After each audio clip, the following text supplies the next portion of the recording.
안녕하세요. 오늘 여러분과 함께 나눌 이야기는 불교의 가르침 중에서도 깊은 울림을 주는 한 구절입니다. 바로 즉비제일보라밀입니다.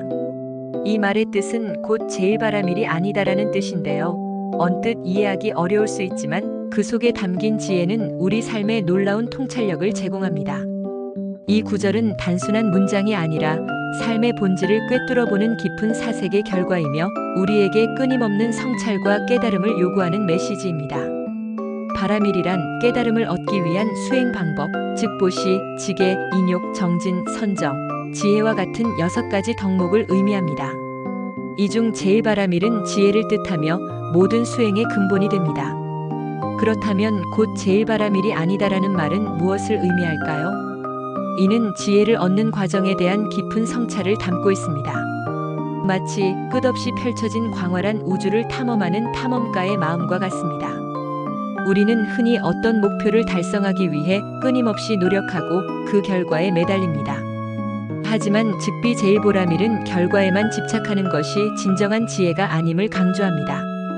오히려 과정 속에서 깨달음을 얻고 매 순간 최선을 다하는 것이 중요하다고 말합니다.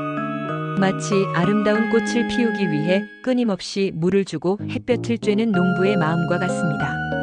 농부는 꽃이 피어나는 결과를 기대하지만 그 과정에서 겪는 어려움과 노력을 통해 더 큰 깨달음을 얻습니다. 그 깨달음은 단순한 결과보다 훨씬 값진 것입니다. 여기 이 구절의 의미를 더욱 깊이 이해할 수 있도록 도와주는 한마디를 더해보겠습니다. 만약 어떤 사람이 나는 이미 지혜를 얻었다라고 생각한다면 그것은 이미 진정한 지혜가 아니다. 이 말은 자만심과 고정관념에서 벗어나 끊임없이 배우고 성장하는 자세를 강조합니다. 진정한 지혜는 멈추지 않고 흐르는 강물처럼 끊임없이 변화하고 발전하는 것입니다.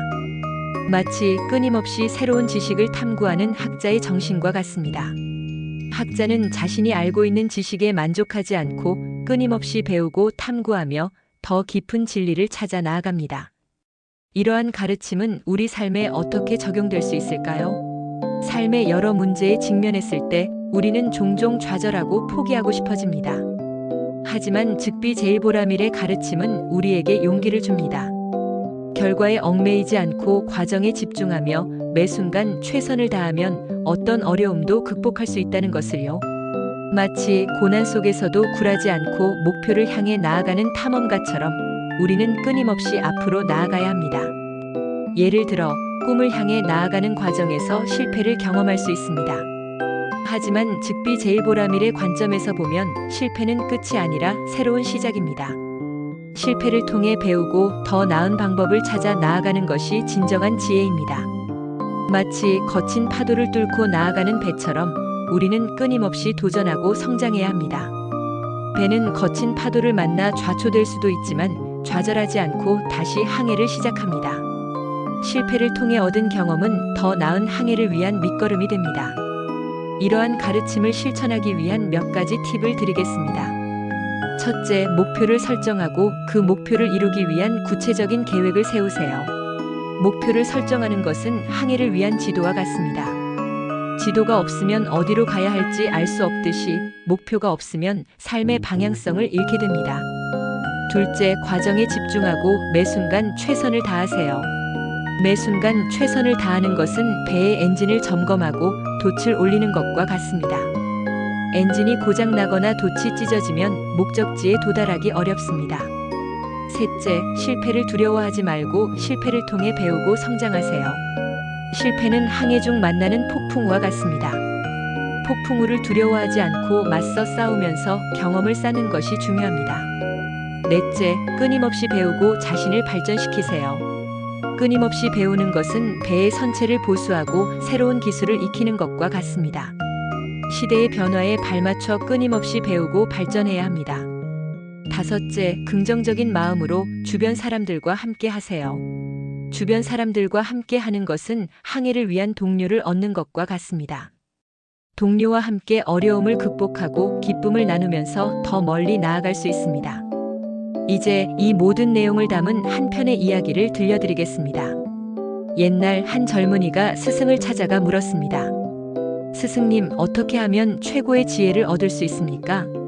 스승은 젊은이에게 깊은 산속으로 들어가 100일 동안 명상을 하라고 했습니다. 젊은이는 스승의 가르침대로 산속으로 들어가 명상을 시작했습니다. 처음에는 잡념 때문에 집중하기 힘들었지만 며칠이 지나자 점차 마음이 편안해졌습니다. 100일이 되던 날 젊은이는 스승에게 돌아와 말했습니다. 스승님, 이제 저는 모든 것을 깨달았습니다. 스승은 젊은이에게 말했습니다. 그것은 아직 진정한 지혜가 아니다. 내가 깨달았다고 생각하는 순간 너는 이미 지혜에서 멀어진 것이다. 젊은이는 스승의 말씀을 듣고 다시 깨달음을 얻기 위해 정진했습니다. 그리고 마침내 그는 진정한 지혜를 얻었습니다. 젊은이는 스승의 가르침을 통해 지혜는 단순히 지식을 얻는 것이 아니라 끊임없이 노력하고 배우고 성장하는 과정임을 깨달았습니다. 이 이야기처럼 우리 삶에서도 나는 이미 모든 것을 알고 있다는 자만심을 버리고 끊임없이 배우고 노력해야 합니다. 진정한 지혜는 멈추지 않고 흐르는 강물처럼 끊임없이 변화하고 발전하는 것입니다. 마치 끝없이 펼쳐진 우주처럼 우리의 지혜도 무한히 확장될 수 있습니다. 이제 여러분에게 질문 하나를 던져봅니다. 여러분은 무엇을 배우고 싶으십니까? 어떤 목표를 향해 나아가고 싶으십니까? 그리고 그 과정에서 어떤 어려움에 직면할 것이라고 예상하십니까? 두려워하지 마세요. 즉비제일보라밀의 가르침을 기억하며 끊임없이 도전하고 성장하세요. 여러분의 삶에 진정한 지혜가 깃들기를 응원합니다. 감사합니다.